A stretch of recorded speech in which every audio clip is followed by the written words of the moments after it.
Okay, we're just going to ignore all the gaps in my bookshelf because I've just torn my bookshelves apart to make this video. So we're just going to ignore it. Hi guys, welcome back to my channel. So today I'm going to be recommending some historical books, some historical fiction books to you. So I asked on Twitter and Instagram, I said that I wanted to do a recommendation video, but I wasn't quite sure what to recommend. And the overwhelming response was that you guys wanted to know historical fiction books that I've enjoyed. So as you can see from the disaster that is behind me, I have pulled off, I think, pretty much all of the historical fiction books I've got on my shelf. Obviously that's not all the ones I read because I regularly unhaul, but these are the ones that I have loved enough to keep, and I thought I would talk you through them. Historical fiction seems to be a genre that a lot of people struggle with, but from the books that I've got here, I think there's such a range. It's a massive genre. To me it's a bit like non-fiction. It's not really a genre.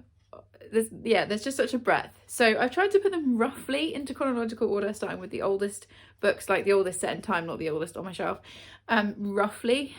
So it's in chronological order and we're just going to go through them. So historical fiction is anything that is set before 1970, I think.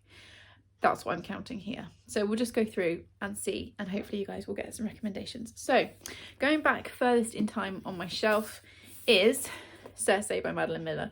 I loved this book, and actually I feel like this video is going to make me want to pick up all of these books again and reread them, but the cover is glorious, the naked hardback is even more glorious, and it has these stunning maps on the end pages. So I mean, that should be enough to make you want to pick them up.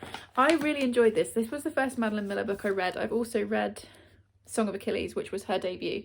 But I read this one first and I think I enjoyed it more. I'm just looking for end pages. Yeah, it's got like the cute little design on the edges. Yeah, so I enjoyed this one more. It is very slow paced because people are always like, oh, it's so slow. But that's the point. So this follows Cersei, who was part of Greek mythology. She was a witch. I think she's the first witch. I think that's the point. It's been a couple of years since I read this.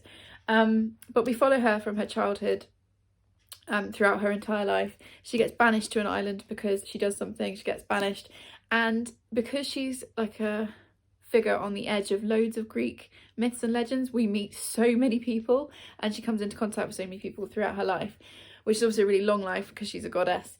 And I just thought it was stunning. I absolutely adored it. When I first read it, I was very much at the beginning of my kind of literary fiction journey, and even then I thought it was beautiful, so it's definitely time for a reread. So yeah, I would definitely recommend Cersei as historical fiction, and that was the oldest chronologically on my shelves. I would also recommend Sister Song, which I read last month, and I'll link, or the month before, I'll link my wrap-up video in the description below so you can see what I thought of that. I don't physically have it with me because I've already lent it to my mother-in-law, but that's definitely a book I'd recommend. It's absolutely stunning. That's set in England in, I think it's like 69 AD. It's a retelling of the Song of Two Sisters, and I just thought it was glorious. So I'd really highly recommend that one as well, although I don't have it physically to hold up. Now we're kind of jumping forward quite a bit in time to the Tudor times. So that tends to be, when people say historical fiction, tends to be what people think about.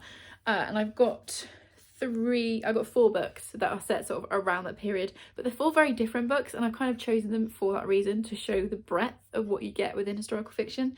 So the first one I had to mention, absolutely love the series, talk about it all the time, is the C.J. Sampson series. It's Matthew Shardlake series. The first book is Dissolution. I won't lie, this is the thinnest book in the series. You can see the others there actually next to the globe. They are quite big books as you get into them. However, I never ever noticed how chunky they are because I've always flown through them, even the later ones, which do get quite big. In this we follow Matthew Shardlake. He is a lawyer. The first book opens excuse me, as you would expect, at the dissolution of the monasteries. So as Henry VIII is divorcing, or has divorced, Catherine of Aragon and is marrying Anne Boleyn, or does it start with Anne Boleyn? No, this starts with Anne Boleyn's beheading, and it's all about basically Matthew getting dragged in. He gets sent to a monastery to dissolve it.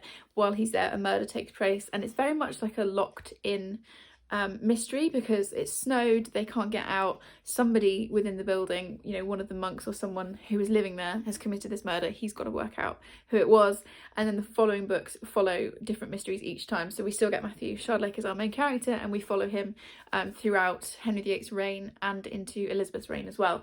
And I just love these books. They are set in Tudor times, but they feel very modern. And the language is very modern and it's really well paced. And I feel like if you're someone who reads thrillers or mysteries and you want to try historical fiction, this is a really good one to try because it's a really good balance of the two. Yeah, so if you like things as well like Poirot or Miss Marple, like that kind of mystery, I think you'd like this because it's not got like loads of gore or anything, but there's plenty of action and there's a mystery to solve, and I didn't see the plot twist coming, so would recommend that one. We're already out of sync because the next one I'm going to recommend is The Other Bling Girl by Philippa Gregory, which obviously comes chronologically before this one because Anne Boleyn is alive in this one. This is her story. She is one of the main characters. This is probably one of the most famous examples of historical fiction, or well-known ones. And to me, Philippa Gregory's books are always just easy reads.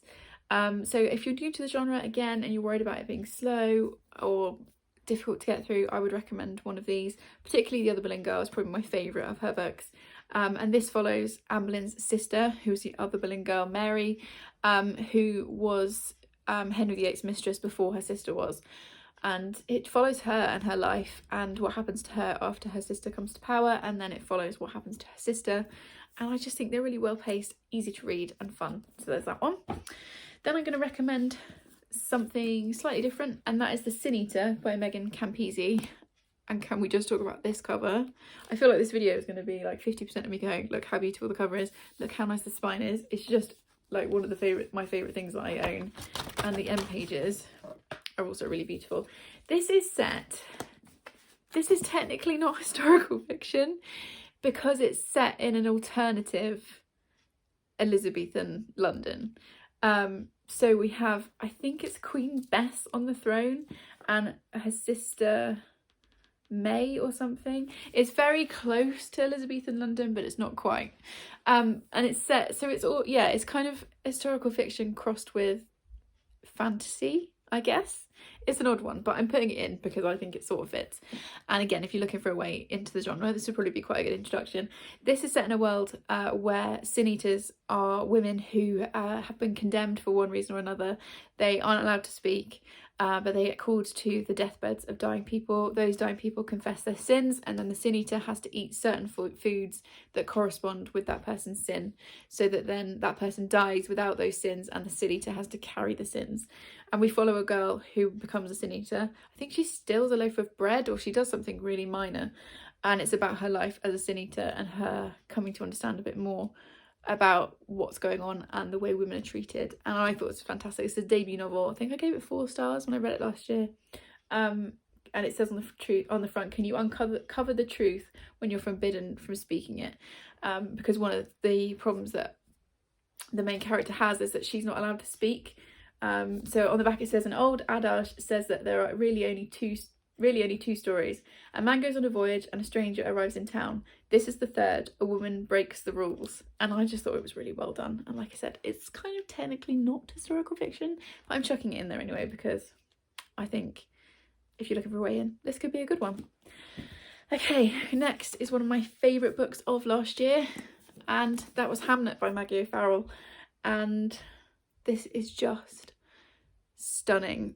I've not come across anyone who hasn't enjoyed this book, and it's beautiful. So we are following the story of Hamlet, who was one of William Shakespeare's children. Hamlet died when he was 11, and it starts with the death of Hamlet during a plague. So be warned, this is a plague book. Hamlet dies, and it's about the ramifications of his death on the rest of his family. So it looks very much at grief, at family grief, the different ways that people grieve, and I just thought it was completely gorgeously done. We also go back in time and we follow William Shakespeare as he meets his wife and falls in love with her, and it's about her life and her experiences because she's not conforming to the gender roles. She very much is her own woman, and I just thought it was gorgeously done, and I can't wait to reread it. And when I was looking for books for this was one of the first that I grabbed. So if you are even vaguely interested in this book, pick it up, because it's so gloriously done, and it's another beautiful cover. And I already can't wait to reread it. Oh yeah, that's it, that's the naked hardback. I mean, it's just so pretty. And historical fiction books tend to have really beautiful covers. Talking of historical fiction with beautiful covers, The Illumination of Ursula Flight by Anna Marie Crowhurst. If you're watching any of my videos last year, or was it the year before, you'll have heard me speak about this book because I keep talking about it. We are following Ursula Flight, who was born under there's a comet on the day or the night that she's born, which is considered to be bad luck. I can't remember quite where we are in time, but she grows up in a kind of fairly wealthy family. 1664. Okay, good. So we're just after Shakespeare. She grows up in a fairly wealthy family. The only expectation of her parents is that she marries well and produces children, and she is betrothed to a guy who she has no interest in at all, and who's quite a bit older than her, and all she wants is to be a playwright. She's desperately wanting to be part of that world and part of the kind of theatre world, and loads of the book is written in script format. So these are just conversations that she's having, but she's writing them in her head as if they're a script, and we follow her life basically, and there's a love story in this, but it's mostly just about Ursula Flight and her trying to get her freedom and her independence, and I just absolutely loved it. Again, I think this was a debut. This was her debut novel. Oh, also, Anna Marie Crowhurst, the author, did her creative writing degree at the same place I did, so that was a little cool connection. But I just thought this is so fantastically written. It's really fast paced. Ursula Flight is just such a fun protagonist, and yeah, it's definitely one of my favourite historical fiction novels. So there's that one. We're now at halfway. I've now got an author who I'm going to mention twice in this video because I absolutely love their work. Did I put the other one in this stack? Yes, I did. But the first of their books I'm going to mention is The Wonder, and that's by Emma Donoghue, who was also really well known for writing Room. The Wonder is set in Ireland, and I can't remember exactly where we are in time again. But basically, an English nurse is sent to an Irish village to, where are we? I'm not sure, it doesn't say. To see a girl who says that she hasn't eaten anything for months and she's just been surviving on the will of God alone.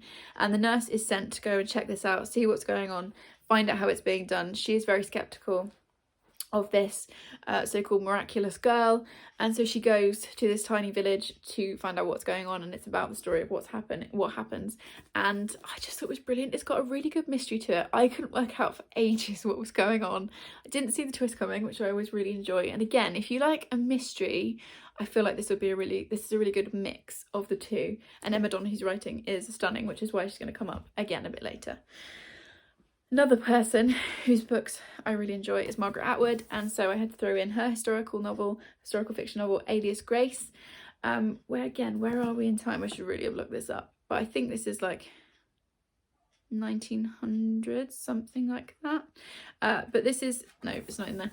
This is based, 1840, there we go, so it does say on the back. So this is based on the real case of Grace Marks, I think that's her surname, who was the last woman to be condemned to death in Canada, I think. And we're following her basically. It opens with her in her prison cell, and then we flash back and we see how she got there, and that's all I'll say. This is one of my favourite Atwoods after The Handmaid's Tale, and again I think it's really well paced. It is big, but I didn't notice the size of it when I was reading it, and yeah, I just thoroughly enjoyed it. It's very literary fiction, historical fiction, if that makes sense, because it's Margaret Atwood, but I really enjoyed it, and I think if you already like historical fiction and you want to get more into literary fiction, this would be a good one for sure. So next up is another book that I really enjoyed. I meant to say this at the beginning, I'm really conscious that this stack is very white and it's predominantly kind of English settings or UK settings, with a bit of America and a little bit of Canada thrown in. So if you guys can recommend me historical fiction from other countries and from non-white authors, then please do, because I'm very aware that I've only got 2 non-white authors in this stack, which is not great, and it's something I want to change. So please recommend me some more diverse historical fiction if you can. I do have a couple on my TBR, but I don't want to recommend those till I've read them, obviously. So yeah, please drop me a comment and let me know. However, one Black author whose historical fiction novel I've really enjoyed is Kindred by Octavia E. Butler. I did slightly hesitate to say that this is historical fiction, but we do flashback. So we start in 1976, so technically not quite, because historical fiction is like before the 70s, but we start in 1976 with Dana, who is a Black woman living in somewhere in America. I want to say Chicago maybe. And one day she goes back in time and she winds up back in 1815. And because she's Black, it's assumed that she's a slave. And when she goes back in time, she finds herself near this young white boy who is in danger. So she saves his life. And then every time she goes back in time, she's pulled back to him. And she's trying to work out the connection between them. And she's also trying to survive in the South in 1815 as a Black woman, when it obviously would have been incredibly dangerous to be there as a slave and a very hard life. And there's some very tough scenes in this book, so just be aware of that. But I thought it was really interesting. It was really well done. I'm also just think this cover is fantastic. And I also really like that the back contrasts with it really well. So yeah, I would definitely recommend this if you're looking for historical fiction to pick up. It's also on the shorter side because I'm aware that some of these books are chunky. This is less than 300 pages. So if you're even vaguely interested in this one, I would really recommend it. I thought it was well done. And you've got that kind of sci-fi time travel element to it as well, so it doesn't feel like entirely historical fiction. There is that bit of back and forth. Next is an incredibly popular book, the book that has been the definition of Booktube darling. And again, I'm going to mention this author twice. I've only got 5 books left and I'm going to mention her twice in this. But the first one, if we're in chronological order, is The 7 Husbands of Evelyn Hugo by Taylor Jenkins Reid. Man, did I love this book. So we're following Evelyn Hugo, who is at the start, she's a fading kind of Hollywood starlet, and she decides that the time is right to tell her life story. So she chooses this very unknown journalist and invites her to her home and starts telling her the story of her life. And that is all I'm saying, because I feel like this book has been talked about so much, and if you have managed to avoid the spoilers, then I am not going to be the one to spoil it for you. This book was absolute magic. I loved it so much.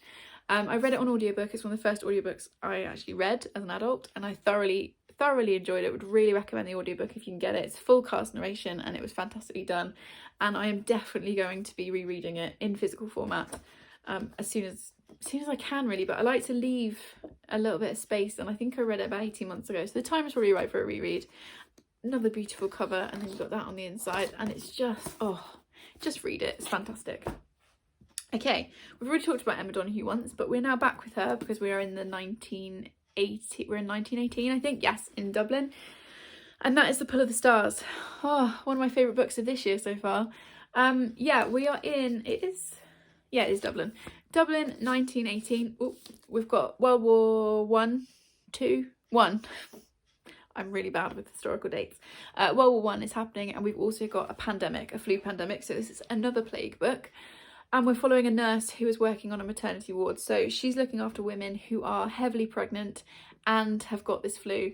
And it's set over one day. It's like one day in her life. And again, it's a bit like Evelyn Hugo. I don't want to be the one to spoil it. And this book has been like everywhere. So if that premise sounds even vaguely interesting, pick it up. There's loads of other stuff going on in this. And it's probably one of the few books that is purely historical fiction in this stack, but it's just so beautifully done. And I like, even holding it now, I just want to sit and read it again, even though I only read it a couple of months ago. So yeah, this is definitely historical fiction that I would rate really highly and really, really recommend. Emma Donoghue is just a stunning writer, and I will read anything she puts out. We've got 3 left. The next one I'm going to recommend is Passing by Nella Larsen. This again is a shorter one. I was trying to find some that aren't like massive tomes or tomes, and this is a shorter one. One I thoroughly enjoyed and gave 5 stars. So we are in 1920s Harlem, so we are just after this, so I did get that one right in the chronological order. We're following two friends, so we are following, what are they called?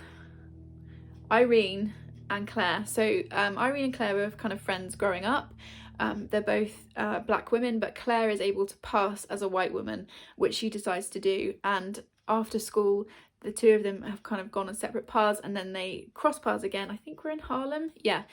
And we're with Irene, who then realises that Claire has been spending her life passing as a white woman. She's married a very racist white man, and it's about their friendship and what happens when they kind of come back together. And the ending of this just absolutely blew me away. It's a really interesting look at race and racism. And yeah, that ending, I still regularly think about it. So if you are interested in that kind of topic and you want a short historical fiction, I would really recommend this one, because I did not see that coming. So the second Taylor Jenkins Reid book I'm going to recommend is Daisy Jones and the Six, and this is very much, these last two are very much on the cusp of what counts for historical fiction, but this is my video, so I'm putting it in. We are in the 70s with a band called the Six, who then get a new singer called Daisy. They become Daisy Jones and the Six, and this is the story of how they got together, how they had a massively successful album, and then how they suddenly split up and what made them split up. And one of the things I really like about this is it's all told in interview format, so it's just people talking. You get little snippets at the start of each chapter to tell you where you are in time and what's going on and what the band are doing, but it's mostly just people talking, and it worked so well. I've also heard really good things about the audiobook, and I think when I reread this I will probably do it in that format. But again, there's more going on in this than you think. I'm not going to be the one to spoil it for you, but I didn't see it coming, and I just had a thoroughly good time. Says that one. And then the very last one, whether or not this counts for historical fiction could probably be debated, because first of all, it moves around in time a lot, and it's probably more sci-fi, but there are bits of it that move back in time, so I'm putting it in here anyway. And that's The Psychology of Time Travel by Kate Mascarenhas. I've talked about this book loads. It's just one of my favourites. I'll just, you know, take any chance to talk about it, and also just look at the cover. It's so beautiful. So this starts in the 60s, which is why I've put it in, because it starts in 1967, and it's an alternative history. So back in 1967, a group of female scientists discovered time travel, how to make it work. They time travelled to test it, and during that test, one of their group has a breakdown. We then jump forward to 2017, and we're following Ruby, whose grandma was one of the original 4 women. And she receives a death certificate in the post that's dated for 1 year in the future. She doesn't know who's died, it doesn't say, just that it was an elderly woman, and she's then trying to work out who's died, how they've died, and what's going on. So it's a sci-fi, time-travelling, historical fiction, mystery. We've also got loads of rep, but I don't want to be the one to like give spoilers. There's a lot going on in this. It's fantastic. I've read it twice now and gave it 5 stars both times, so I would very highly recommend it. And those are my favourite historical fiction books that I wanted to recommend to you guys. I hope this has been useful. I've been talking for 23 minutes, so I hope that you guys have found something in there for you. I was trying to look for things that were like across the span of time, had like different elements to it, because if you're worried about getting into a genre, like reading a purely historical fiction book might not be the place to start. So I tried to throw in a few like genre blends. Please recommend me your favourite historical fiction books, because I'm always looking for more. It's my favourite genre. It's my like comfort genre is historical fiction. And yeah, I hope this has been useful. So yeah, please do drop me a comment if you've made it to this far in, because we're 23 minutes in. If you've made it this far into the video, just leave me a clock emoji for time, you know, historical fiction, time, something like that. Just, yeah, leave a clock or time emoji. Please, like I've said, recommend me some historical fiction. Subscribe if you haven't already and you would like more of this chaos, and I will see you in the next one. Thanks guys, bye.